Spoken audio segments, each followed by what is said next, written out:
How do you keep this calm when you live in a megalopolis where every day is a stress test? Traffic jams, queues, crowding, notifications, noise, speed. The city does not give a break. It's exhausting. He's screaming. He demands it. And sometimes it seems that you are just a cog.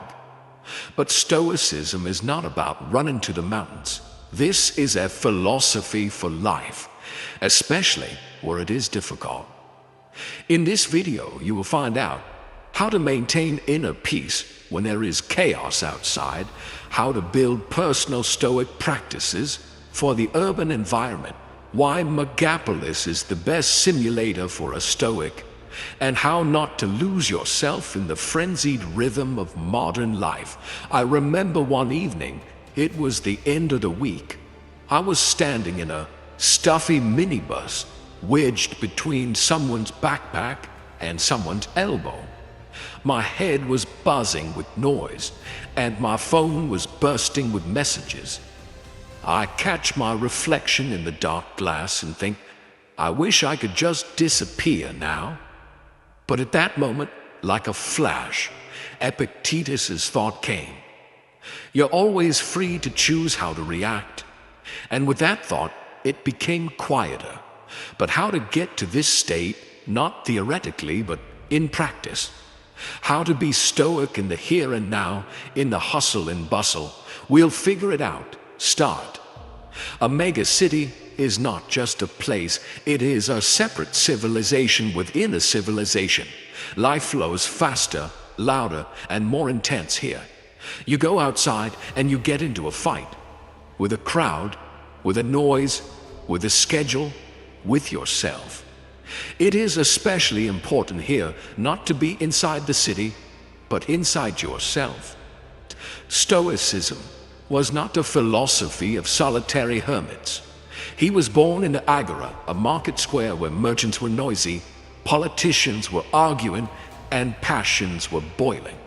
Epictetus taught in crowded halls.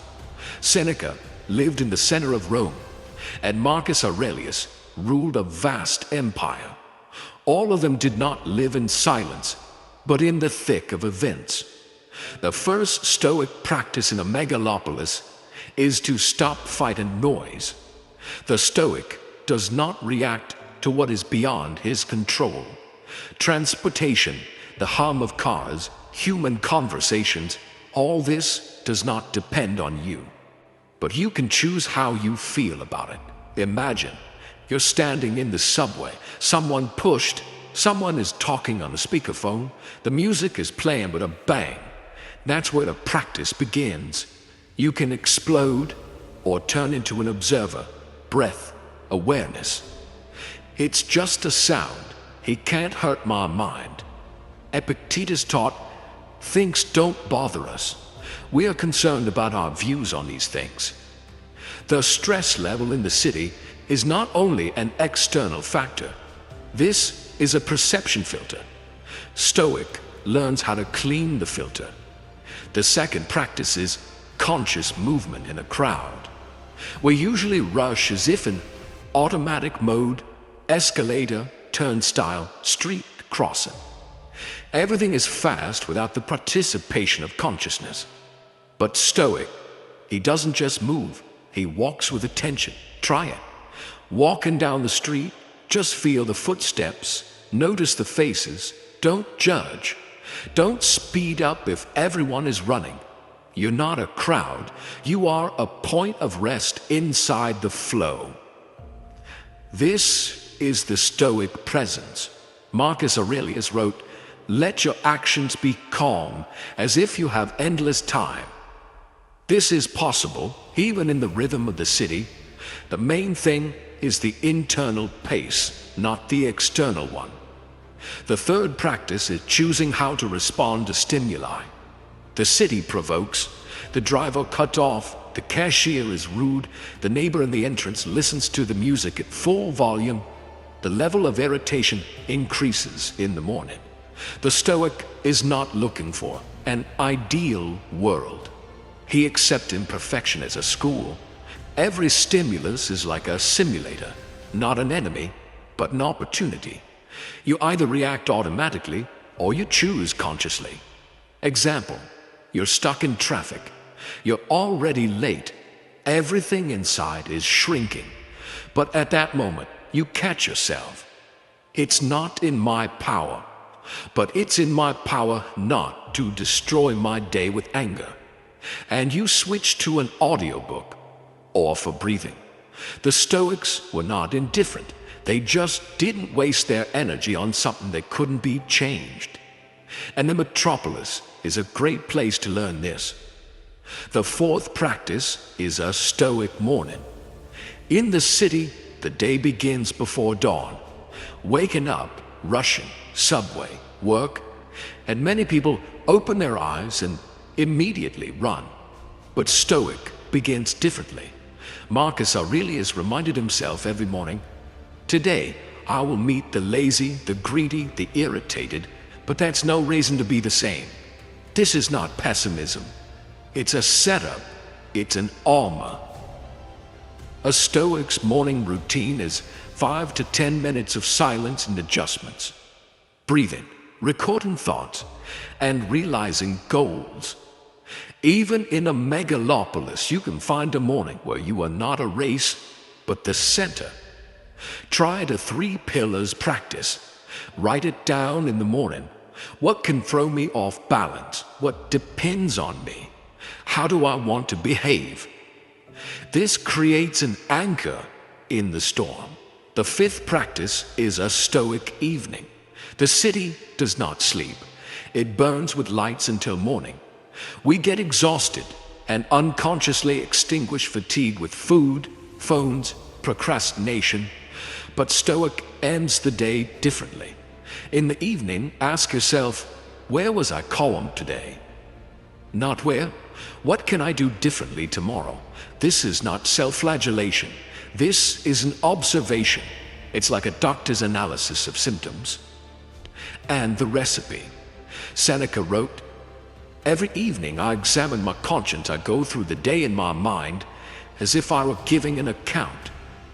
It's not boring. This is the path to clarity. In a city where every day is a storm, the evening is your anchor. Without it, you lose your direction. With him, you can find your way even in a storm. The 6th practice is a Stoic no to information noise. In a megalopolis, real noise is only half the trouble. The main attack is digital, notifications, news, scandals, endless feed. The Stoic does not renounce the world, but he chooses what to let into his mind. Seneca warned, "A mind saturated with meaninglessness ceases to perceive what is important." Today, this phrase sounds like a prophecy. Every time you scroll thoughtlessly, you give away power over your attention. Practice Stoic's information board. Before you open a news item or a social network, ask yourself 3 questions. Is it in my power? Is it good for my mind? Will this bring me closer to virtue? If you say no 3 times, scroll through. It's an act of force. The 7th practice is a Stoic walk. We used to run around the city, but Stoic is coming. It slows down. He's looking around. He doesn't get lost in the rhythm. He watches the rhythm. The city becomes a book, not an enemy. Imagine you're walking along a noisy avenue in the evening. The light of the shop windows, the smell of food, hurrying people. But you're like a calm lake inside. It's possible through breathing, through attention, through an internal dialogue. Marcus Aurelius liked to look at people as if they were streams of nature. He wrote, "The world is flowing. Everything is changing. People are like leaves replacing each other. Not anger, not condemnation, but observation." This is the philosophical view of the street. The 8th practice is Stoic meditation in the city. It is not necessary to sit in the lotus position. It is enough to stop at a traffic light and ask yourself a question. Where am I now?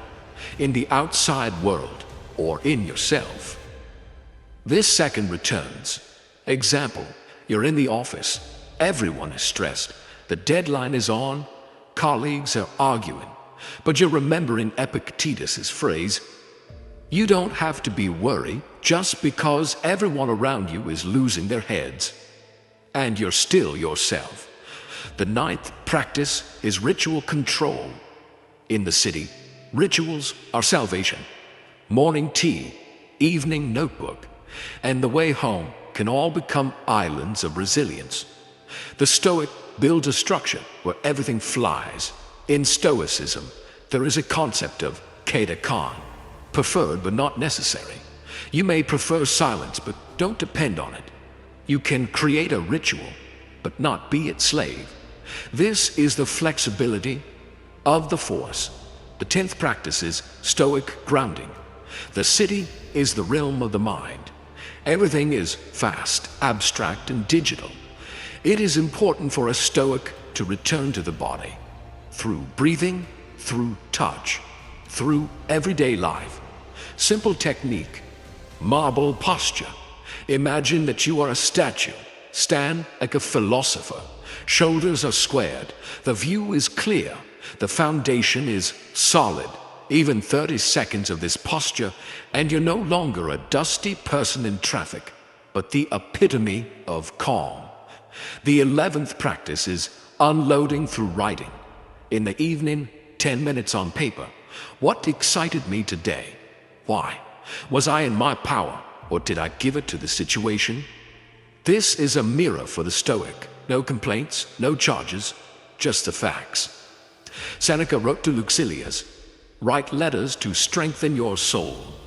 We write on the social network. But Stoic writes to himself, to clarify, to understand, to remember that he is not a stream of thoughts, but an observer. The 12th practice is talking to yourself. The Stoics had an inner speech. They weren't silent. They were having a dialogue. In a difficult situation, do not scold yourself, but ask, what would a wise man do? Is it in my power? What is important now? This is how clarity is born. Example, you're in an argument. I want to scream. I want to prove it. But you're catching yourself. Why? For what? What do I choose? And maybe you won't keep silent. But if you say it, it's calm, precise, and dignified. The 13th practice is to focus on virtue, not results. The city measures money, success, speed, KPI. But Stoic measures something else. Was I honest? Are you calm, moderate, courageous, fair? Epictetus said, you don't control success, but you can control virtue. You might not get the praise, but you can keep your honor. And this is the victory of the Stoic in any metropolis. The 14th practice is a pause before an action. Everything around you requires a reaction. Answer, push, say, decide. But Stoic pauses just for a second, because there is freedom in this pause. Try it. Before answering, make a decision. Click send, pause, and ask, is this mine? Is it reasonable? Is it virtuous? If so, go ahead. If not, reconsider. The city is waiting for speed. The Stoic brings wisdom. The 15th practice is observing your thoughts in the flow of the day. In a megalopolis, thoughts jump like flashes of advertising. I'm late. I'm worse. I'm not respected. The Stoic does not forbid himself to think. He observes, calmly, without judgment, kind of detached. Example, you received a harsh message from a colleague. Instead of an immediate response, you take a step back and you ask yourself, how do I feel now? What do I think? Where did it come from? You don't block emotions, but you don't become their slave either. This is power over oneself. The 16th practice is a clear separation. What is in my power and what is not? This idea is the basis of Stoicism. But it's easy to forget her in the city. It seems that you have to control everything. traffic jams, opinions, moods, Wi-Fi. And you only need yourself. A simple trick. Visualize 2 circles. In one thing, everything depends on you, your thoughts, actions, words. The second one contains everything else. Remembering about these circles several times a day, you regain your peace of mind. The Stoics were not indifferent. They acted, but only where the action was meaningful. In a megalopolis, this is especially important. Not to save everyone, not to argue with everyone, not to rush around, but to be specific, conscious as a surgeon. The 17th practice is body grounding in an urban environment. The Stoic does not forget about the body. He doesn't live only in his head. Tense shoulders, clenched jaw, shallow breathing are all signals. Stoic hears them and responds. A simple practice. Once an hour, freeze, feel the body. Relax your jaw. Take a deep breath. Put your feet on the ground. It brings you back here, from thoughts to the moment, from the hustle and bustle to the center. The 18th practice is the preservation of internal independence. The city is an eternal comparison. Who is faster? Who is richer? Who is more successful? But the Stoic does not compete. He only compares himself to yesterday. Epictetus said, "Don't look at who's doing what, but what are you doing?" And that's the peace of mind. You're going your own way. You don't shout about it. You just do it. Quietly, assuredly, in good faith. The 19th practice is the creation of an inner fortress. Every Stoic should have one. It is a place in the mind where the noise of the city does not penetrate. This is your inner hall, made of stone, light, and silence. You go there for a minute and come back different. Imagine you get on the bus, take out your headphones, turn on the breathing meditation or the reflections of Marcus Aurelius, and the city disappears. There's only you left and peace of mind. This is your fortress. The 20th practice is a reminder to yourself of the finiteness of everything. The city pretends to be eternal, but Stoic remembers everything is temporary. Every day is a gift. Every noise will pass. Every difficulty is over. Marcus Aurelius wrote, "Live as if you have already died and returned." This is not gloominess, it's a power. When you remember about frailty, you don't get mad at the little things. You're grateful to be alive at all. Example, standing in line. There's irritation all around. People are panting. And you remember, this queue is a part of my life. I can live it out, or I can run away with my thoughts. I choose to live. And you're breathing, and you're smiling, and you're alive. All these practices are not about becoming perfect. It's about being alive and whole, despite the chaos. The metropolis is not the enemy. He's a simulator. He's toughening up. He's checking. It builds character. It's easy to get lost in the city, but it's even easier to find yourself if you go inside. The Stoic does not withdraw from the world. He lives in it, but with a different focus. He doesn't run. He's breathing. He doesn't scream. He's thinking. He doesn't argue. He does. And if you started to doubt whether it would work, remember, Stoicism is not the path to perfection. This is the path to freedom, including freedom from the madness of the city. We live in an age of overload, informational, emotional, and social. The city seems to have been created to test our strength, but Stoicism is not an escape from life. It's the art of living, even in the noisiest, most chaotic, congested place on earth. You don't have to control the streets, the weather, the neighbors, or the internet.